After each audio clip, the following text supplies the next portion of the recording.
నువ్వు దేవుని సంతోషపెడితే మనుషులు సంతోషపెట్టాల్సిన అవసరం ఉండదు.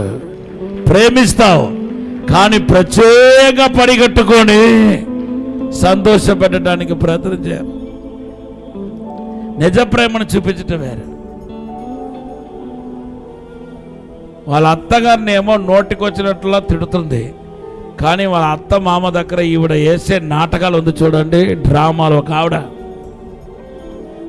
నా దగ్గరకేమో ఆవిడని తిడుతుంది, వాళ్ళ ఇంట్లో ఏమో ఆ అత్తగారి దగ్గర మెప్పు పొందుకోవాలని ఎన్ని నాటకాలు ఎన్ని వేషాలు వేస్తుందో ఆవిడ. ఈ డబుల్ స్టంట్ దేవుడికి ఇష్టం ఉండదు.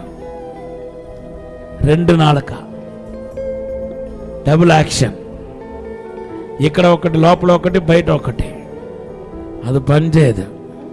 నువ్వు ఎలాగ ఉన్నావో అలాగే దేవుని కనపరచాలి. కొట్టండి గట్టిగా, చెప్పండి గట్టిగా, హల్లెలూయా.